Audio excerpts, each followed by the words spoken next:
Welcome to our series on cultural intelligence for pastors.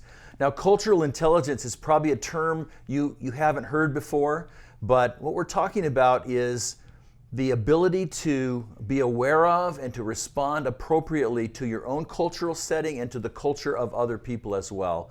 And this series is going to explore why that's important, what it means, and how to learn and how to grow in that area as a pastor. And so we have with us today, this is Jeremy. Jeremy has served in the U.S. as a pastor, and now he's currently serving overseas, training pastors and church planters and being involved in ministry in another cultural setting. So we're going to talk together about cultural intelligence.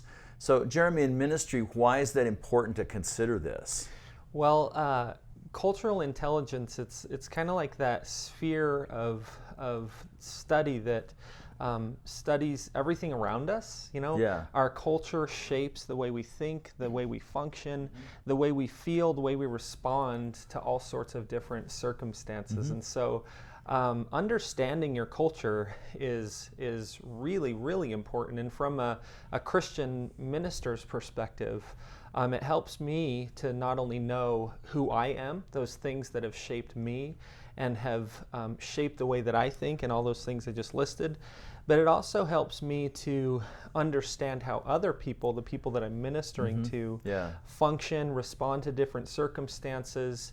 And really what we're talking about is what Jesus did for us, in leaving the culture of heaven and coming to our culture and being able to sympathize with us and minister to us. So we're basically wanting to do in cultural intelligence, and the practice of it is just mirroring or doing what Jesus has already done for us. That's a great point. So it's really modeled by the incarnation. That's really a good point to remember.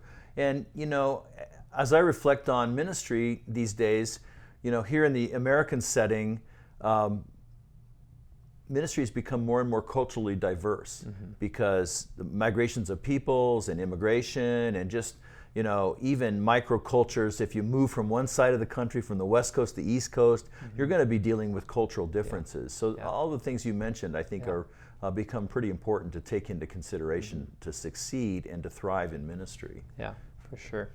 Yeah, for sure. So let's understand culture then. When we're talking about culture, what is that? I mean, how would you help us start to get a handle on that? It's hard to sometimes define because the way that I like to think about it is like a fish swimming in water. If you were to ask a fish, hey, what's it like to be wet? They'd be like, well, what are you talking about? Yeah. Unless we stop and actually think through what it is that has shaped us, the influences in our lives.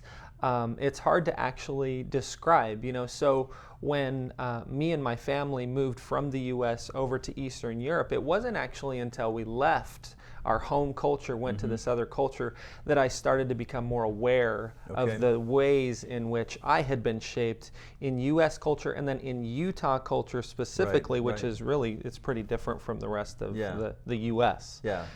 So I think you have to stop and really think about and meditate on what has shaped you in order to discover some of those things. Because culture is not something that we learn in school, right? No. It's something that we just imbibe by being around. Yeah. We just pick up cues from other people. We just kind of see how people in our lives from the earliest age, we see how people do things. Even the language is part of culture, worldview, all these things, we just absorb them from the milieu in which we live. And so that's why so seldom are we aware of what the culture is. Yeah, for sure. I can actually, when we moved, I found that there was a lot of frustration. Like I'm experiencing some frustration on why people aren't maybe functioning or thinking the way that I am until I had to stop and go, wait a second, why do I function and think and feel and respond the way I do? And what it did come down to is a lot of those cultural influences and upbringing. And so again, it goes back to that when you think about how that shaped you, it helps you to understand and want to understand how somebody else has been kind of shaped by their culture in order to be able to sympathize and minister to them. And we're going to explore this more fully in the whole series, but for now, let's just talk about those shaping influences. What are some of the domains that we move in that shape us, that shape our culture? For example, I think of family, right? How does family shape my sense of culture? Yeah, for sure. I mean, you could have a family dynamic, and as we're seeing even now, the family dynamic is changing a whole lot in the way that people are raised, single parent homes, parents who've been married their whole lives. You have Christian, non-Christian, secular humanism. Right. You have all these different influences that will influence how you're raised as a human. That's how about generational? I mean, I've noticed this. There's certain cultural differences between probably my generation and your generation. Yeah, for sure. Actually, so there's, Generation X that has certain characteristics of how it was raised and different things. And then there's the millennials, and they've actually just kind of identified a recent one. It's kind of funny. It's called what's it called? The Xennial. There you go. It's the Xennial, and so it's is that like a hybrid? Yeah, it's a hybrid, but really that's where I find myself, and it's this in the period of history that we find ourselves in, where I had more access to technology, but I was also raised in a time when there was no technology. Right. I mean, as far as we see it today, and so technology is really actually one of those, I think, those things that really shapes the generations. Right.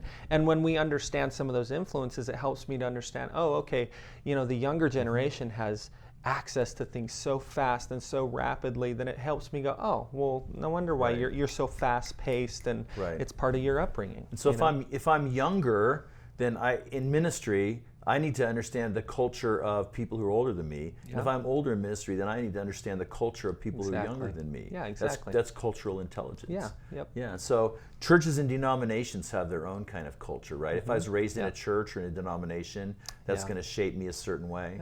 Yeah. And then probably some of the biggest factors might be socioeconomic and ethnic backgrounds. Yeah, like you'll have depending on where you fall in that category, and the culture you're raised in, if you're part of what has been called even like an honor shame culture, your socioeconomic status will actually help define your identity and the way that people look at you based on where you fall in your income class, race. All of those things shape the way that we function in the world. So, okay, well, that's really excellent. We hope you stay with us in this series. We've just scratched the surface in this first video, just to show you that we all are involved in culture and interaction with other cultures. So if you're in ministry or you're preparing to go into ministry, we really want you to understand this idea of cultural intelligence. Thanks for watching today.